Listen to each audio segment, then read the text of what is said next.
Evet, bugünkü yolculuğumuz Viyana'ya. Size birazcık şöyle treni göstereyim. Trenimiz 2 katlı.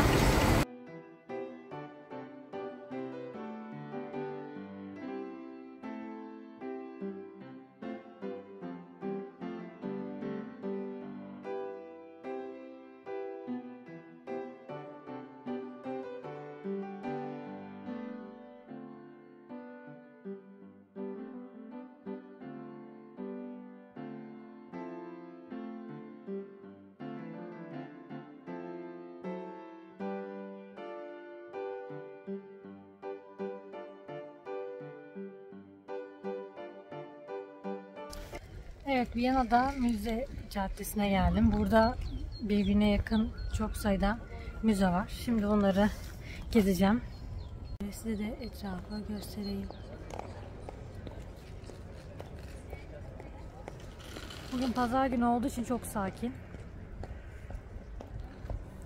Neredeyse hiç insan yok. Museum Quarter'dan girdikten sonra sağlı sollu 2 tane müze var. Sağ tarafta Sanat Tarihi Müzesi, sol tarafta da Doğa Tarihi Müzesi var. Burası Maria Terezyan Bulvarı. Oldukça süslü bir meydan. Şurada at başlığıyla müzik çalan beyefendi ben çıkarken hala çalıyordu. Öyle nasıl çalmaya devam etti gerçekten inanamadım. Meydanın tam ortasında İmparatoriçe Maria Terezia'ya ait çok görkemli bir heykel var. Müzenin önünde yine çeşitli sokak sanatçıları vardı. Çocukları oldukça eğlendiren bir gösteri vardı burada da. İlk durağım Doğa Tarihi Müzesi oldu. İnanılmaz büyüklükte bir müze ve çok görkemli.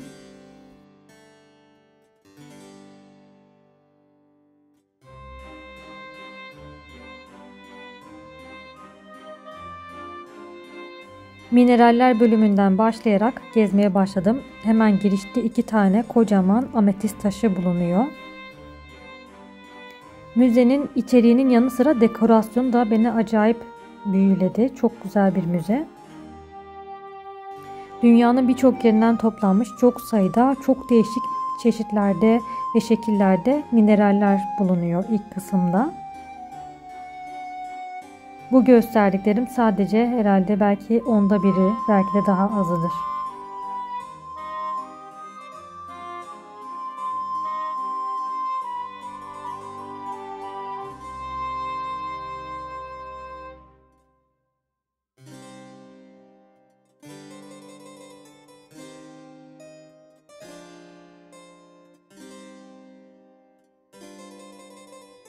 Doğa olaylarını çocuklara sevdirerek öğretecek etkileşimli çok sayıda bu şekilde alanlar bulunuyor. Müzenin tabii ki en ilgi çekici kısmı sanırım bu dinozorların olduğu bölümdü. Yani bu kadar büyük hayvanların yaşamış olması ihtimali bana fazlasıyla fantastik geliyor. İnanamıyorum yani sanki gerçek olamazmış gibi. Bu merdivenin her bir santimetre karesi gerçekten büyüleyiciydi. İnanılmaz bir sanat.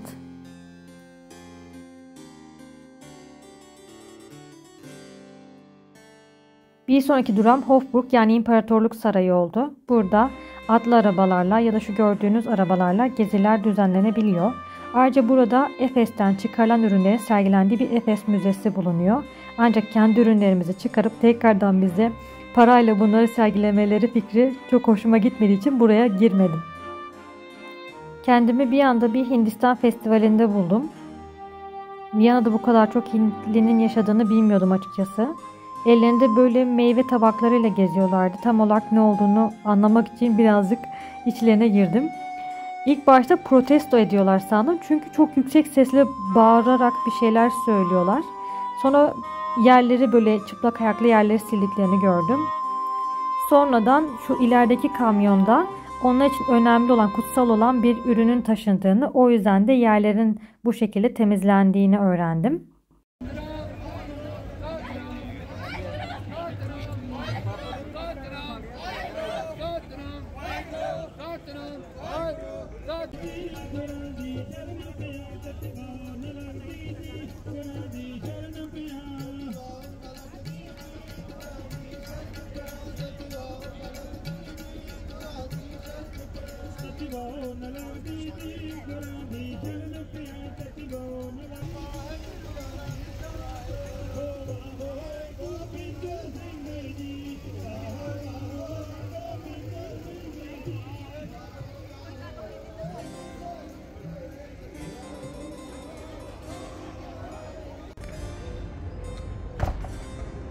Burası Viyana Teknik Üniversitesi. Hemen yanında da Karl Kirch yani Karl Kilisesi var. Şimdi oraya gidiyoruz.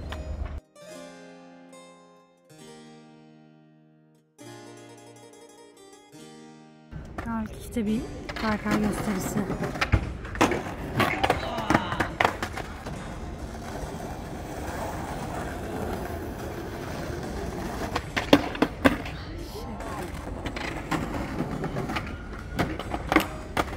Failed again.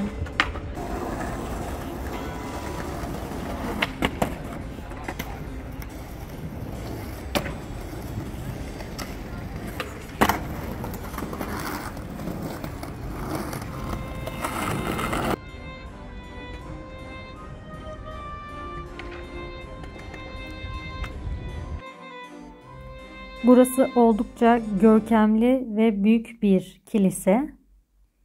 Çok sayıda sanat eseriyle dolu.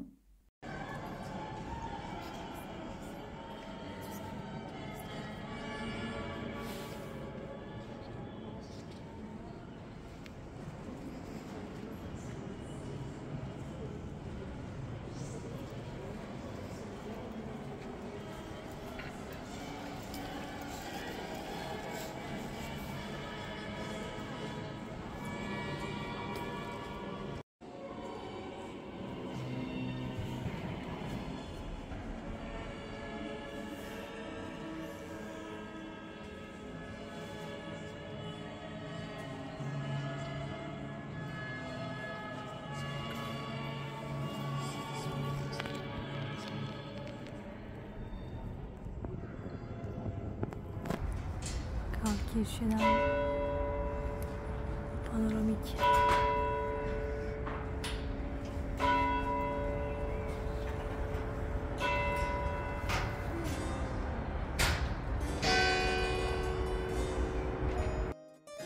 Parlamento binasına geldim. Aşırı görkemli bir bina.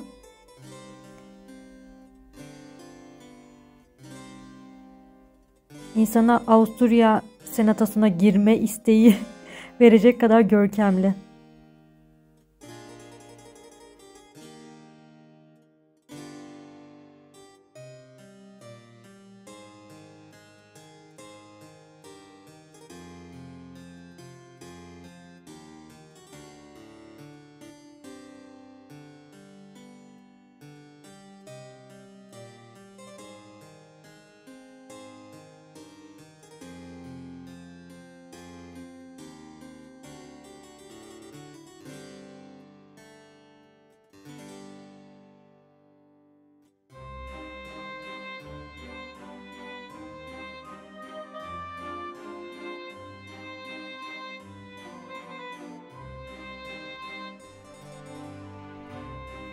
Parlamento binasının hemen yanında bir park bulunuyor.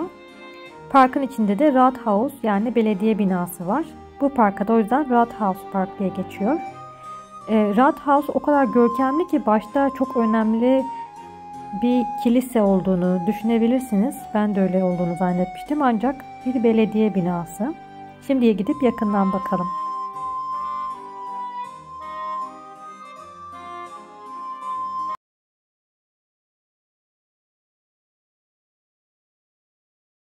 Da dikkatimi çeken noktalardan bir tanesi bu. Böyle su içme noktaları yapmışlar. Buraya geliyorsunuz. Şöyle şuraya bastığınızda böyle su akıyor. Buradan suyun içebiliyorsunuz ya da şişenize doldurabiliyorsunuz. Bence çok güzel düşünülmüş. Belvedere Sarayı'na geldik. Girişte böyle mitolojik bir üstü kalın altı hangi hayvan bilmiyorum, dinozor herhalde, bir heykel var. Belvedere'nin yukarı belvedere ve aşağı belvedere olarak iki tane bölüme ayrılıyor. Arada da çok böyle süslü bir bahçesi var. Evet, merhaba arkadaşlar. Şimdi Belvedere Sarayı'ndan size birazcık burayla ilgili konuşmak istedim. Şimdi burası benim son durağım oldu bugün. O yüzden Belvedere'ye giremedim. Belvedere normalde 2 kısmından oluşuyor. Ve bilet de yani pahalıydı. Ama hani buraya kadar gelmişken normalde verirdim. İlk duran burası olsaydı ki Belvedere gerçekten çok hoş bir yer. Şimdi Belvedere gerçekten güzel bir saray. İçinde görmek isterdim tabii ki. Ama gerçekten mecalim kalmadı. Şimdi ben size şu manzaraya karşı birazcık konuşayım. Ben burada ne yedim ne içtim ondan bahsedeyim. Nereye ne kadar harcadım. Şimdi müzelerin bu taraf daha güzel bence. Buradan o yüzden çekiyorum. Şimdi müzelerin biletlerini yan tarafa koyarım. Viyana pahalı bir yer bence. Yani müzeler pahalı. Şimdi ilk ben şeye gittim. Doğa Tarihi Müzesi'ne gittim. Orası 16 euroydu ama gerçekten çok güzel bir müzeydi. Yani ve birçok şeyini artık böyle bazı yerleri hatta çoğu yeri hızlı geçtim. Çünkü artık çok büyük bir müze. Yani böyle oraya birkaç gün ayırıp her bölümünü ayrı ayrı gezmek gerekecek bir müze yani öyle söyleyeyim. Karl Kilisesi yani tam Almanca okunuşunu bilmiyorum. Orada Allah'tan öğrenci aldı yani. 5 euro verdim oradan. Ya kilise tamam güzel bir kilise ama bir şey yok. Panoramik yukarı çıkıyorsun bakıyorsun. Çok manzara da bana çok böyle wow dedirtmedi. Ben Karl Kilisesi'ne gitmeyebilirsiniz. Bu benim sadece görüşüm. Yemek konusunda da şimdi mesela buranın normalde şnitzeli meşhur. Şimdi bizde ne olur mesela bir yerin bir şeyi meşhursa her yerde ondan 500 tane olur değil mi yani? İşte meşhur bilmem kim ustanın şusu, bilmem kim ustanın busu diye her yerde böyle cıngıllı mıngıllı böyle milyonlarca etiket olan şey olur. Burada arkadaşlar şnitzel meşhur hiçbir yerde şnitzel yazmıyor yani. Sonra neyse bu Belvedere'nin kafesinde en sonunda yedim. O da güzel yani beğendim. Lezzetliydi. Sonrasında denedim. Apfelschroeder. Nasıl tam telaffuzunu bilmiyorum. Onu denedim. O benlik bir tatlı değil bence. Ben çok sevmedim. Aşırı tatlı ve elmalı. Yani normalde elmalı tatlı da çok hani benlik değildir ama hani yine yerim. Ama yine de bu benlik değil yani. Ayrıca bir de Viyana kahvesi denedim. Miraj gibi bir şey. Tam şu anda hatırlayamadım. Hatta orada da adam bana dedi. O dedi çok enteresan bir seçim yaptınız falan. Bu da tam böyle tezat oluşturuyor falan. Yani ben de aslında böyle sütlü olduğu için onu tercih etmiştim. Çünkü ben normal çok fazla böyle kahve içebilen bir insan değilim. Kahve de meğerse böyle bayağı acıydı yani. İç acı da böyle. Adam meğerse o yüzden demiş. Geldik sanırım bu. Hangi filmde? Bir tane filmde vardı. Şimdi şöyle göstereyim size. Bu çimenliklerden böyle labirent gibi yapmışlardı ya. Hangi filmde vardı ya? Öyle bir yere geldik. Şimdi genel olarak benim Viyana ile alakalı görüşlerimden bahsedersem benim beklentim birazcık altında kaldı. Bilmiyorum çok büyük bir beklentiyle geldim sanırım. Daha böyle wow dedirtir diye bekliyordum. Demedim. Mesela ben Innsbruck bana daha böyle geldi yani. Daha etkileyici geldi. Burada bayağı böyle etkilendim yani. Ama burada o kadar etkilenmedim mesela. Bilmiyorum. Biraz belki pazar gününe denk geldim. Hani tatil. Hem pazar hem de yani Paskalya tatili. Şöyle göstereyim. Şöyle. Şuradan da şimdi size karşıyı göstereyim. Oraya gidemeyeceğim arkadaşlar maalesef. Gerçekten çok yoruldum. Başka bir zaman kısmet olursa Viyana'ya bir daha gelebilirsem o zaman gezerim. Genel olarak şehirden bahsedersem böyle her yerde heykel işlemeciliği çok fazla, heykelcilik çok fazla. Yine aslında Innsbruck ve Salzburg genel olarak mimarisi birbirine benziyor. Böyle binalar da işleme çok fazla. Sen şu tarafa göstereyim. Viyana'da, Salzburg'da bir ikisi de Innsbruck'a göre çok büyük şehirler. Hani bunun büyüklüğünü fark ediyorsunuz zaten. Ama bence Innsbruck'u güzel yapan şey bu yani. Daha küçük ve daha otantik bir şehir. Ben bu üçü arasında yani favorim Innsbruck oldu yani. Öyle söyleyeyim. Tekrardan üst kısma geldik. Yarısına kadar gelebildim yani mesafenin. Şurada güzel bir şelale var. Bugün hayatımda yürümediğim kadar yol yürümüş olabilirim.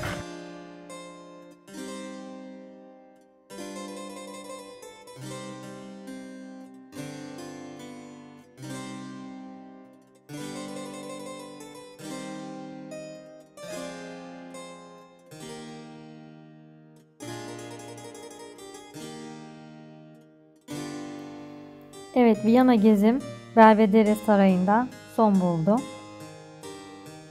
Gezi videolarım devam edecek. Ayrıca kanala destek olmak için abone olup yorum yaparsanız ve beğenirseniz çok mutlu olurum. Bir sonraki videoda görüşmek üzere. Kendinize iyi bakın. Bay bay.